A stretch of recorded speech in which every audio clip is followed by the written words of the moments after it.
जब भी हम राजनीति विज्ञान को पढ़ते हैं तो कई बार लिखा हुआ आता है उपागम और कई बार लिखा हुआ आता है सिद्धांत। जैसे हम बोल देते हैं व्यवहारवादी सिद्धांत या व्यवहारवादी उपागम। एक्चुअल में वो उपागम है या सिद्धांत है, इस चीज़ को समझने के लिए हमें इन तीनों में उपागम, अप्रोच, पद्धति, मेथड और सिद्धांत, थ्योरी, इन तीनों में डिफरेंस जो है उसे समझना होगा। तो ये राजनीति विज्ञान जो आपका विषय है उसकी थ्योरी की जो क्लास है उसके मेरे बहुत सारे वीडियो जब आने वाले हैं। आप इस चैनल को सब्सक्राइब कीजिए। मेरा ये नंबर दे रखा है, आप इसके ऊपर मेरे से कांटेक्ट भी कर सकते हैं। मेरी क्लासेज चलती है नेट, JRF और स्लेट की। तो आज हम पहले इन तीनों के बारे में देखते हैं कि उपागम क्या है, पद्धति क्या है और सिद्धांत क्या है। इसको समझने के लिए बार बार अगर आप समझ भी लेते हो तो फिर भी ये अक्सर आपके माइंड से स्लिप हो जाता है या आपको परमानेंट याद नहीं हो पाता है। तो आज मैं इसको एक एग्जाम्पल के माध्यम से आपको समझाऊंगा और परमानेंट आपकी याद हो जाएगा। जैसे मैं एक एग्जाम्पल देता हूँ आपको कि जैसे मान लीजिए आपको जैसे चाय बनानी है। क्या बनानी है आपको? चाय बनानी है। तो चाय बनाने के लिए देखो, एक तो हो गया उस चाय को बनाने का तरीका क्या है, दूसरा उस चाय को बनाने के लिए क्या क्या सामग्री आपको ज़रूरत पड़ेगी।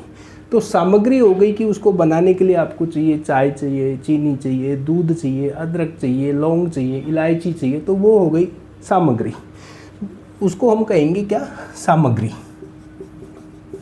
दूसरा, उसको बनाएंगे कैसे? तो बनाने का एक मेथड है कि पहले पानी डालेंगे, उसके बाद में उसमें चाय पत्ती डालेंगे, फिर उसमें चीनी डालेंगे, इलायची डालेंगे, तो और उसके बाद में जब उस पर वो उबलने लग जाए तो उसको वो तैयार हो जाती है। और इन दोनों को मिलाने के बाद में एक सिद्धांत बन करके सामने निकल करके आता है कि हमने इस पद्धति के माध्यम से इस सामग्री को काम में करने के बाद में चाय तैयार हो जाती है।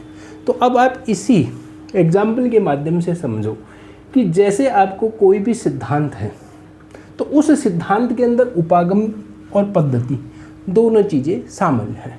पद्धति का मतलब होता है कि जो भी आप अध्ययन कर रहे हो, कोई भी आप अध्ययन कर रहे हो, उस अध्ययन को करने का तरीका। जैसे चाय को बनाने का जो मेथड था, तरीका था, वैसे ही किसी भी विषय को अध्ययन करने का जो तरीका होता है वो तरीका कहलाता है पद्धति। अब कई तरीके हैं। जैसे मान लीजिए आपका एक तरीका हो सकता है आगमनात्मक पद्धति। दूसरी आपकी जैसे एग्जाम्पल के तौर पर आप ले सकते हो निगमनात्मक पद्धति। जैसे आप ले सकते हो दार्शनिक पद्धति। बहुत सारी पद्धतियां हैं और उनमें से हम 2-3 पद्धति मैंने यहाँ एग्जाम्पल के तौर पर लिखी है। आगमनात्मक पद्धति क्या होती है? वह पद्धति जिसमें पहले एग्जाम्पल दिया जाता है और उसके बाद में उस एग्जाम्पल के आधार पर या उन एग्जाम्पल्स को वेरीफाई करते हुए सिद्धांत का निर्माण किया जाता है। निगमनात्मक पद्धति इसकी जस्ट उल्टी है। उसमें क्या होता है, निगमनात्मक में पहले कोई सिद्धांत बना लिया जाता है और फिर उस सिद्धांत को पुष्ट करने के लिए विभिन्न प्रकार के एग्जाम्पल्स दिए जाते हैं। दार्शनिक पद्धति जिसमें तर्क और वितर्क के द्वारा किसी सत्य की खोज की जाती है। तो ये विभिन्न प्रकार की पद्धति हमारे पॉलिटिकल साइंस में चल रही है। तो बहुत सारी पद्धतियाँ। पद्धति का सिंपल अर्थ हुआ तरीका, कि आप जो अध्ययन कर रहे हो उस अध्ययन को करने का तरीका क्या है। दूसरा आता है आपका उपागम। उपागम का मतलब है कि आप जो अध्ययन कर रहे हो उस अध्ययन को करने का लिए जो सामग्री की आपको आवश्यकता पड़ेगी या आप जो अध्ययन कर रहे हो उस अध्ययन का विषय क्या है, अध्ययन का विषय क्या है, किन किन चीज़ों के ऊपर और कौन कौन सी सामग्री की आपको आवश्यकता पड़ेगी। जैसे मान लीजिए आपने यहाँ पर जैसे एक व्यवहारवादी उपागम, आपने नाम सुना है व्यवहारवादी उपागम। अब व्यवहारवाद क्या है? एक उपागम है। क्यों? क्योंकि व्यवहारवाद आपको तरीका भी बताता है कि किस तरीके से आपको अध्ययन करना है, प्लस किस चीज़ का अध्ययन करना है। आपके अध्ययन का विषय क्या है और उस अध्ययन की सामग्री क्या है। सामग्री क्या हुई, अध्ययन का विषय क्या हुआ, मानव का राजनीतिक व्यवहार, मानव के राजनीतिक व्यवहार का अध्ययन, तो वो क्या हो गई, उसके लिए सामग्री हो गई। अब उसका अध्ययन किस तरीके से करना है, उसके लिए वैज्ञानिक पद्धति को काम में लेना है। कौन सी पद्धति को, वैज्ञानिक पद्धति को काम में लेना है। तो वैज्ञानिक पद्धति, दूसरा अध्ययन की सामग्री, मानव का राजनीतिक व्यवहार। अब इस पद्धति को काम में लेते हुए इस विषय का अध्ययन करने के बाद में जो रिजल्ट निकल करके आता है वो रिजल्ट क्या कहलाता है, सिद्धांत कहलाता है। जैसे आप बहुत सारे सिद्धांत आपने देखे हैं, जैसे न्याय का सिद्धांत, न्याय सिद्धांत। तो न्याय क्या है, न्याय का एक सिद्धांत है, न कि न्याय कोई उपागम नहीं है, बल्कि जैसे प्लेटो का न्याय सिद्धांत है, प्लेटो का न्याय उपागम, हम उसको प्लेटो का न्याय उपागम नहीं बोलेंगे, प्लेटो का हम बोलेंगे न्याय का सिद्धांत। क्यों, क्योंकि उसके लिए एक पद्धति काम में ली गई।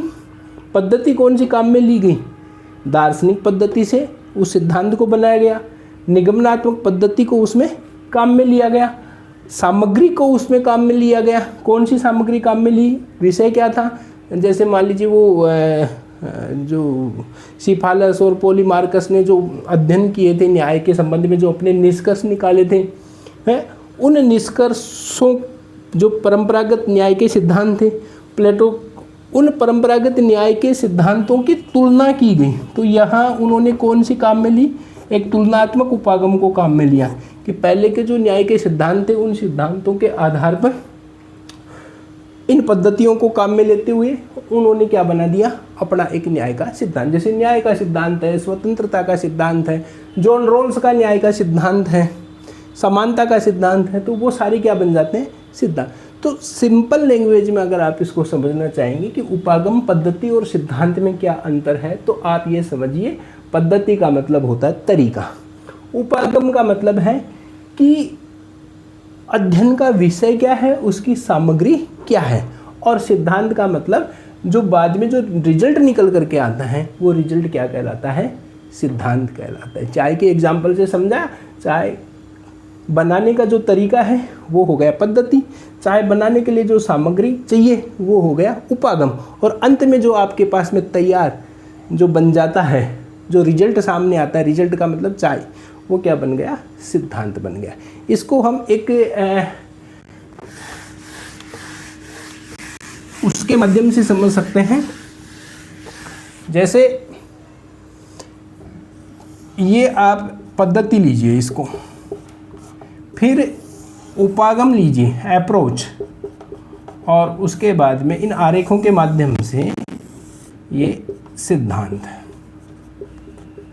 तो कहने का मतलब जो सिद्धांत होता है वो सिद्धांत कब बनता है, जब हम किसी पद्धति को काम में लेते हैं, किसी अध्ययन सामग्री को काम में लेते हैं, उसके बाद में रिजल्ट निकलता है, वो सिद्धांत कहलाता है। तो सिद्धांत में ऑटोमेटिकली क्या शामिल है, उपागम और पद्धति। उपागम में क्या शामिल है, पद्धति। तो कहने का मतलब सिद्धांत कब पूर्ण होता है, जब, या सिद्धांत के अंदर क्या चीज़ें शामिल होती है, सिद्धांत में ही पद्धति और उपागम दोनों चीज़ें शामिल होती हैं। तो व्यवहारवादी उपागम कहलाता है, पद्धतियाँ, बहुत सारी पद्धतियाँ हैं, और उन पद्धतियों के आधार पर जो रिजल्ट निकलता है वो सिद्धांत कहलाता है। तो मेरा कहने का मतलब यह है कि उपागम, पद्धति और सिद्धांत में जो डिफरेंस है इसको आप कभी मत भूलिएगा। धन्यवाद।